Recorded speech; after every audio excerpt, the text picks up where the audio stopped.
In the world of canopy design, there are a few well-known names. One of these names is Jyro, the person behind the designs of New Zealand Aerosport. A wonderful party host who becomes very intense when you sit down and ask him about some of the finer points of canopy design.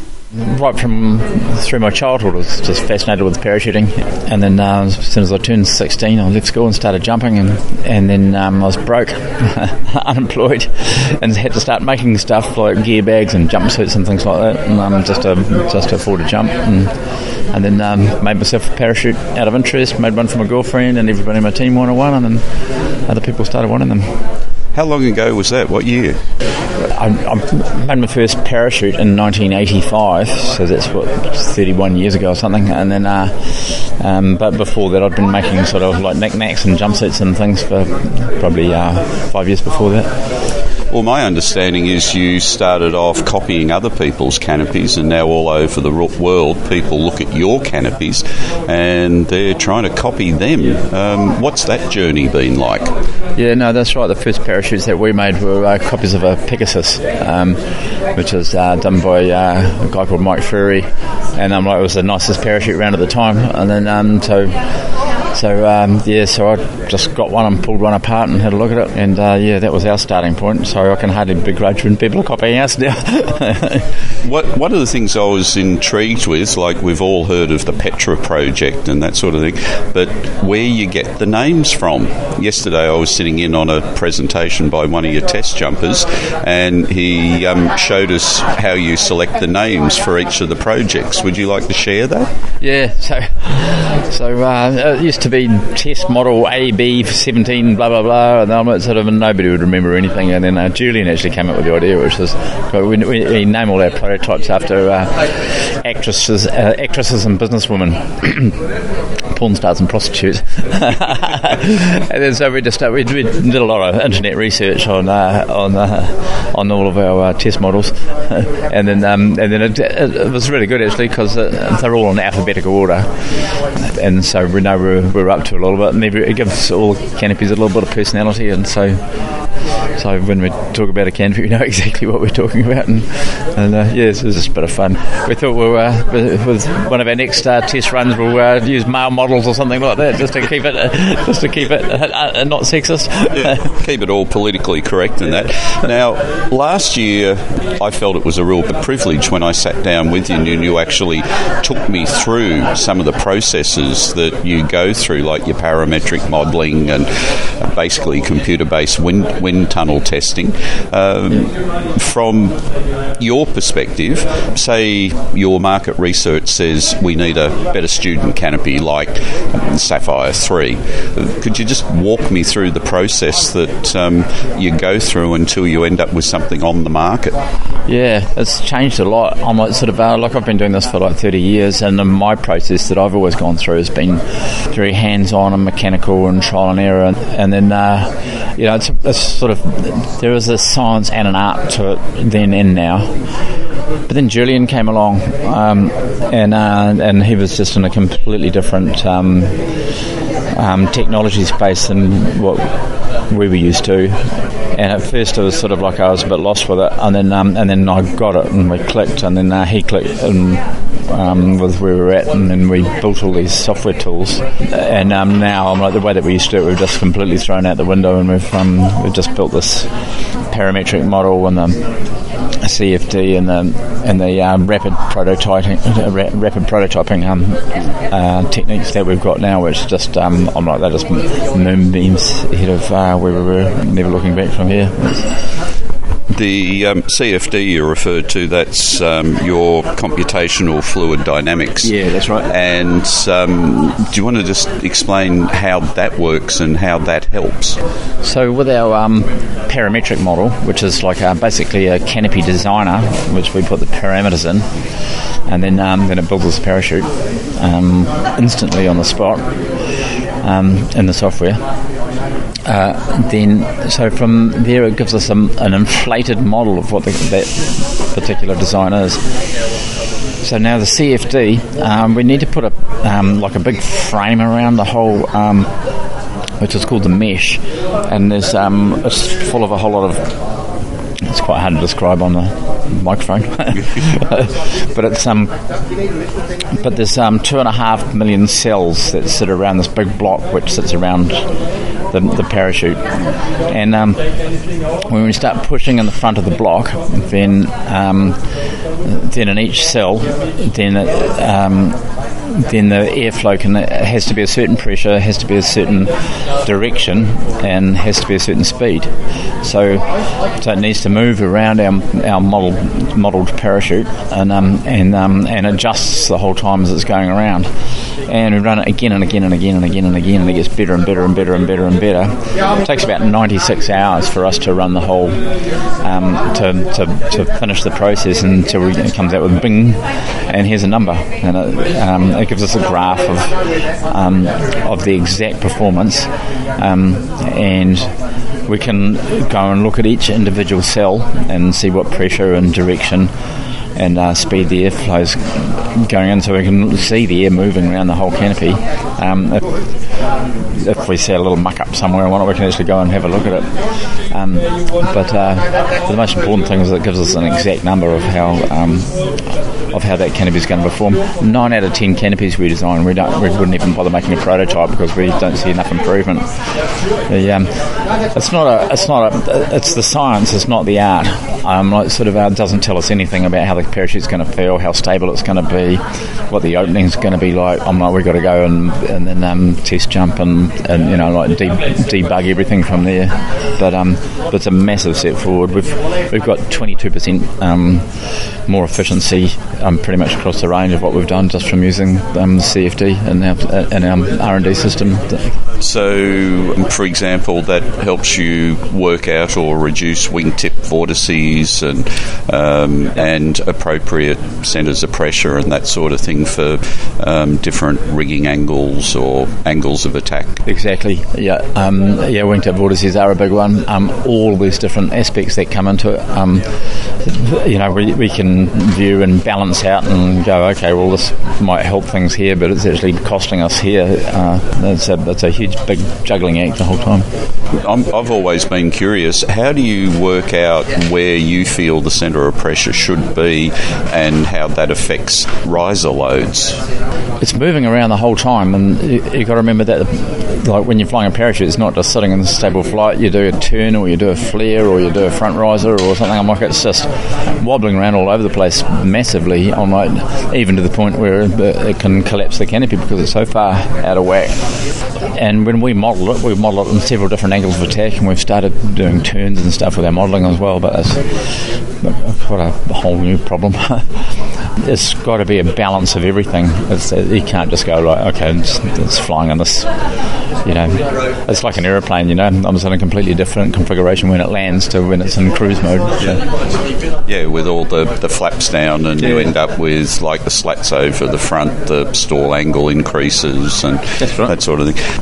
The Petra project, that was one which, well, in Australia, in the magazines and that sort of thing, got a lot of interest. What's the story behind the Petra project? Because that more or less led towards that really miniature 30-something foot canopy that someone landed. The 35 that Ernesto landed was that was actually a JVX, but the whole Petra project. Well, high performance has always been our passion at Aerosports, and we're a little company that we do things more for fun than for money, and do what we want to do. And high performance is just a tiny part of the parachute industry and tiny parachute market. But that's what we pursue. We're a tiny company, and we can fill our world with high performance orders. Yeah, so I just wanted to make the parachute just go the best a parachute could ever go, and then so we just sat down and did that, and got, like I say, we increased the performance by 22%, which is massive, and we didn't actually believe our figures. And then when our first competition with it was exactly 20% over the previous records, and it's just like straight away it was like, yeah, no, we've got it. So we spent years and years and years on that. Now all that information we've got in the bag, and we're just flushing it through the rest of the range. what sort of, I don't know if they'd be, if you want to call them secrets, but what sort of lessons did you learn from the Petra project then that you're now working into the others? Everything, actually, simply. Everything's changed. I'm like sort of, I look at our old models that we had, and I'm like sort of, which my heart was really, and I was done in the best I possibly could, and now I look at what we've got now, and I'm like, sort of, it's just like, it's not just us that's never going back, the whole world's never going back, the whole world sees these shapes and sees the things that we're doing, and I'm like, you can see them coming out in everybody else's designs, and fair enough, but yeah, I'm like sort of, nobody's ever going to go and jump an old style parachute anymore, are they? I can remember back in my early days when I'd finish a new canopy, I'd take it out on the oval in between where Parachutes Australia was and where I was staying, and inflate it in whatever minimal breeze there was. And from watching the presentation your lad did yesterday, it looks like when you come up with a new idea, you want to get it inflated, and so you go out in the street. Totally. Yeah. No, as soon as we finished any prototype at all, we would take it out and inflate it in the wind and just go and have a look at it, kite it, and take it down the park where there's the least turbulence on the road outside the front. I'm like just looking at it, I'm like, sometimes you go, well that's wrong. I'm like, oh, what have we done here? Or just see something and oh god, there's a wrinkle in it here, we've stuffed something up in the software. And I'm like just having a look at it and just photographing it and stuff there, I might sort of get an idea of what you've got before you go and do your first jump on it, for sure. So talking of the jumps, how many test jumpers do you have, and how many jumps do they generally do on a canopy before you move on to the next one? So we've got several different tiers. We've got our in-house test jumping, which is we've probably got maybe about a dozen people. Half the people are people that work there full-time in the office, or and the other half are like friends and people that just are sort of in our circle. And then we've got so which is the main sort of stay, and then we've got mates and sponsored people and teams that go and do a lot of jumping. And then so the next level, once we're happy with, but we're still, then we know we need it needs a lot more jumping done on it, we'll send it out to sponsored people or friends or AFF jump masters or drop zones, or people that are doing a lot of jumps and that know they're doing test jumps, and that they'll get back to us if there's a problem or malfunction. It's like, and they're not bitching about it. They're talking with us, and that's sort of like Jules and Co doing crew, exactly. or Robbie McMillan with some of the Petra ones. Exactly. Yeah, those guys for sure, and we've got a whole bunch of other people like that as well, and then they are the people that put the bulk of jumps on it until we end up with a situation where we're feeling comfortable, and then it's like sort of, okay, we'll start selling it to people. Yeah, which is always a scary thing.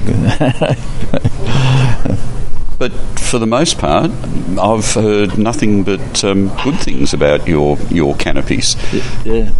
No, no, I'm really pleased with it. I think we go about it the right way. We're a tiny company. I'm not. You look at these bigger companies like PD and whatnot. They've got massive resources to throw behind stuff, whereas we sort of have to do things our own way. It's which I think we end up with like a solid result. I'm like sort of like you look at the Sapphire 3 and now coming up the Crossfire 3. These are 5-year-long projects. It's like, I'm not sort of the amount of time and effort and energy and money that we put into this.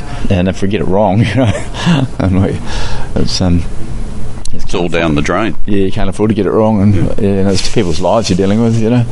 Well, apart from the life aspect, because you got to take care there. Yeah. What's it cost from concept to putting something in someone's hand as a sale?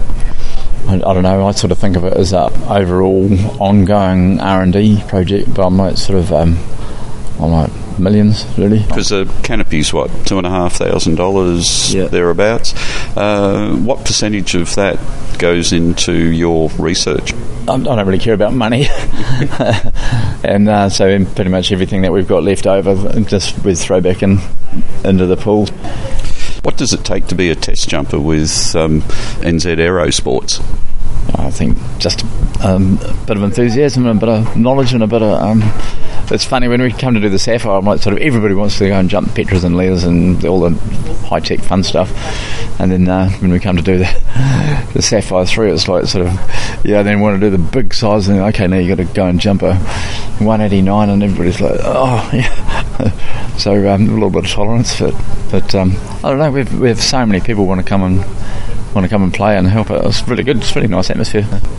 How often, like you go outside, you inflate it, you have a look at things, you look at the wrinkles, you get a feel for how it's going to sit in the sky. What we've mucked up, yeah. And, there's that. And so, to me, then the next question would be, how often do the lads take something up that then tries to kill them? When we're going to try a radical idea, which when we're doing Petra project was quite a lot, then everybody knew exactly what we're trying, and everybody knew this was something that was out there, and then everybody sort of was like, okay, and we've got parachute systems with 2 reserves on them and stuff like that, and then sometimes we go up intentionally intending to cut it away, so everybody's totally in on the loop. And so when things do go wrong, it's sort of there's been a couple of frights and shocks and whatnot for sure. But everybody knows what it's about. It's not like we sneak something into somebody's rig. No, I wasn't thinking of that at all. It's just listening to some other test jumpers with other companies. They just say every so often they try something and it looked fine on the ground. The idea was sound, but when they put it above their head, has a go at killing them or diving at the ground faster than they're falling. No, we have that for sure. Actually, the funny thing is, I see it the other way. I'm not sort of like, okay, so this didn't work, and everybody goes, forget it, which is totally understandable. Yeah. But then I'm kind of think, well, doesn't mean the idea is still not valid and it's not worth exploring some more. But then by that stage you've scared everybody off, and so it's okay, we'll just have to bin it. So when you're jumping, or when the lads are jumping, they carry things like flight sight and other odds and ends. Yeah. What sort of data are you collecting, and how do you then feed that back into your computerised systems to tell you the bigger picture? There's the science and then there's the art. I must admit, most of what we're doing, unless we're doing something really radical, is actually fine-tuning, and so it's actually probably more of an art than what we get out of the data. I'm not sort of the data, I'm not sort of, okay, well, this is a bit better than that, and that's a bit better than that, and we can see a lot of that from the CFD anyway. Just how close is the computer modelling to the data that you get back from the canopy and the way the test pilots feel that it performs? We never knew sort of the results that we've been getting appears deadly accurate. What we do is comparative testing. It's not predictive testing. So the figures that we're looking at, we know they're not real figures. The model that we've got in the CFD doesn't have lines on it. It doesn't have a person hanging under it. It doesn't have a pilot chute and deployment bag hanging off the back of it. It's just a raw canopy shape. And the figures that we get show way, way better than what real performance is. But we know that. And so what we do is we just take that as the baseline and then compare that to another one, to another one, to another one, and we just work in that realm. So we know if something's better, we know if something's worse, but it doesn't tell us that the glide ratio is going to be X or whatever. It tells us it's better than that one, or it's not as good as that one. So we do all of our actual testing. But probably one of the best things that we have is the swoop competitions, and we look at the distances that we're getting and things like that, and we're comparing apples with apples in a totally controlled environment against our own canopies and against other people's canopies. With Petra as an example, it was telling us that we were 22% more efficient. We didn't actually believe it. We thought, we can see it's better, maybe not 22%. And then the first competition we went in with it, we completely busted where we were at before by 20%, and it was right on the money. It was very exact. So we trust it a hell of a lot. You can just see it when things are going well on the CFD. They're going well in the sky. With the Petra, I remember Robbie McMillan flying one that was a Myla Spectra fabric. That's right. Lamination. Yeah. And apparently it shrank every time it was used. Yeah, it was a total fuck up. I reckon there's a whole future going down this path. We've mucked around with it quite a bit now. Yeah, the whole canopy. We stuck up the whole thing together with double-sided tape, sticky tape. it's really strong, really rigid, really light fabric, which is what we want. And so we made the canopy. It cost us an arm and a leg. This fabric made especially it's not fabric, it's film. Did about 150 jumps on it. It was going great guns, and then we got it back in to give it a reline and give it a once over. And it had turned from an 86 square foot down to like a 70 square foot canopy or something like that. The whole thing had just shrunk over 150 jumps by so much. It was just ridiculous. So we sort of parked that for a little bit. One thing I'm always curious about is the pressure on the risers. For example, if you're going to be able to do front riser turns, it's nice to have not that much pressure on it. But the thing is, if you're taking the pressure off the front, you're more or less moving the centre of gravity back, which then often makes the canopy, or makes an aircraft more unstable. What's it like with a canopy? So we can move the riser pressure to wherever we want by moving things around and changing things. I'm like, if you look at every single line and your toggles and your risers, I'm like, they're all just a proportion of your weight when you're pulling 1G, or you're deloading when you're in a turn or something like that. Yeah, there's pros and cons with going both ways. I'm like it's nice to have light front risers on things, but I'm not with swooping now. People use the front risers less and less, and have highly loaded front risers as a sign of a more efficient canopy in big picture. But you've got to make it comfortable for people to work as well. So if you're saying front risering is less popular than what it used to be, or the technique is not requiring it. A lot of swoopers now are just doing harness turns, and they're not using any input apart from that, which is the most efficient way to do it, because you're distorting and destroying the canopy when you use toggles, rear risers or front risers. The way to fly through your track down through and into the course the most efficiently is to not distort it. So, that's just all it is tweaking or getting themselves out of a hole when they start using controls like that. Well, okay, that raises a pretty good question. I've heard it said that you probably shouldn't be flying these little sports car type canopies unless you're doing several hundred jumps a year, just so that you maintain currency. What sort of criteria would you suggest should be the minimum people should start getting into these sub 100 foot canopies?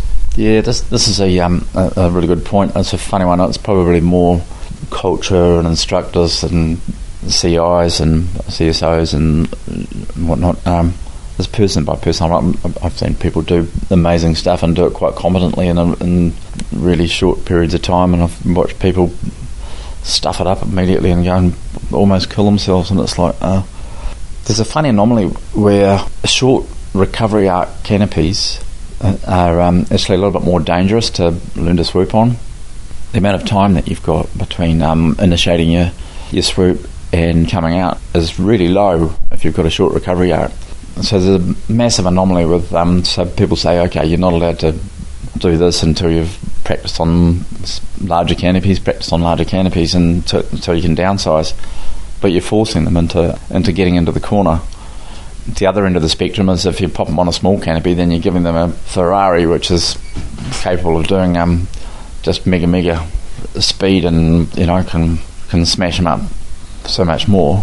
Yet it's got this nice big recovery arc where they've got plenty of time if they go into their manoeuvre and then realise they've mucked it up. They're still at 500 feet and they've got plenty of time to get out of it, to pull up and sort it out. So it's a funny one, that one, and it's that's something that you can't really regulate. Well, not so much regulate, but I dare say you would encourage people then to make sure that they go through a course with someone appropriate to actually teach them how to do it. Absolutely, yeah. In fact, we've there's lots of canopy schools around now. In fact, we've started a thing called the Canopy School. There's PD's got Float One, and they do training, and if you're doing it with a coach and somebody that's working through it with you, I'm not by far the best approach. The canopyschool.com is ours. We're just sort of trying to get it working, but if you go to that website, you'll see canopy courses. We've got them all over the world for all different levels of canopy piloting. It can be as soon as you're off AFF right up to, we do XRW and flying with wingsuits, and we do swooping. So yeah, at any level, you can dial in. There's people there in the resource. Well, a lot of people, or especially in Australia, encourage people to do a canopy course a year. Why not? Where's the downside? Yeah, well, you're also implying that each time you have a major style change in the sort of canopy that you've got, it's probably worth going and doing a course anyway, just to get more familiar with that canopy. Well, there's no downside in it at all. I'm like, even if you don't need it, you're still going to go along and pick something up from hanging out, hanging around with these people, and it's like, sort of, they know what they're doing, and why not? Whether you ram it down somebody's throat and make it mandatory or not, that's up to the regulators. But I just sort of think it was good culture. Well, I think if it's good culture, people should acknowledge and accept and endeavour to do it. Yeah. The future of canopies, you've designed and built one of the best tandem canopies around. The 330 is a real workhorse in Australia. You've designed reserves, you've designed intermediate and student mains. Where do you see canopy design going over the next few years? Well, there's the obvious one, which is faster, lighter, better, stronger, which is just a matter, of course, of materials and what's available to us and stuff to work with. But I'm like this whole making parachute out of film thing, I think it's got a real future to it. Well, Dave Schwartz is after a transparent canopy. So if you can come up with a transparent one, he might actually take you up on it, because he wants to be just seen flying through the sky. The film that we have been using is pretty much transparent. When it's brand new, after about 5 jumps it looks pretty shoddy, and after 100 jumps it just looks like tissue paper. It feels like tissue paper as well. In fact, the interesting thing about it is it's so light that the actual line set weighs more than the actual canopy. So it packs up about the same size as a 0P canopy, but if you had a main and a reserve made out of this composite fabric that we're using, sort of the whole rig would the biggest weight would be the rig, not the canopies. And we'll get it right. We've been working with this fabric, and we just got it wrong this time, but it's just a starting point. That will give you very clean airflow over the fabric, I would have thought. Yeah, the big thing about it is its amazing strength and lack of stretch. Nylon breaks at about 22% stretch, like Dacron fabric. Polyester fabric breaks at about 15%, and then this breaks at 2%. And then and not only that, but it's 5 times as strong. It's like glass. So when we say 2%, it's got problems with it as well. So it's brittle. So when you do have that amount of stretch, then it sort of shares the load around in the fabric. Whereas with this fabric, it's like it's far more likely to shatter, if you like, or to split. But what we can do is we can hold it in shape really accurately because of the lack of stretch, and we can control a lot of those other factors and design it around what needs to happen. I don't know. I see a really big future in that. And so that's more at the high performance end. What about at No, not necessarily. No, I'm not sort of. I think of that as all round. We always start at the high performance end and then flush it through the rest of the range rather than start with the. I don't know. I think part of that is our passion for high performance, and that just sort of we get excited about that. Whereas if we're making a plastic bag student canopy, then everyone's just going to go. What a drag. Whereas if we're making a plastic bag swoop canopy, then everybody's like, yeah. Well, the thing is, though, with that, as wing loadings go up, your approach speed gets higher, which means on calm days, does that mean the tandem masters all have to have skateboards strapped to their butts? No, not at all. If you've got extra efficiency, you can put that wherever you want. You can put it into better landings, you can put it into better performance, you can put it into making it go faster, you can put it into slowing it down. If you've got a canopy that's more efficient, or the capability to make any shape more efficient, then you can put that efficiency into lots of different directions. And so the future for Icarus, New Zealand Aerosports? We've just taken all of our manufacturing back into NZ Aerosports, into Auckland, New Zealand, so we're not manufacturing or we're not licensing our designs at Icarus to any other companies anymore. If you buy a parachute in Icarus from now, it's coming from Auckland, and which is a big change for us. We've always tried to do the licensing thing, but it's never really worked out for us. We've got the Sapphire 3 and the Crossfire 3, and so which we've been working on for a long time, in the bag, done deal, pretty much. Just got built a new factory. That took us 18 months. So we've got 10 times the capacity that we used to have when it's all done and dusted and paid for, and we've got trained staff and we're rolling already, and so there's big changes for us. We're like a proper company now. Well, thanks, Jyro. Thanks for letting us into the world of design at New Zealand Aerosports. And Dave, it sounds like your dream of a see-through canopy may be closer than you thought.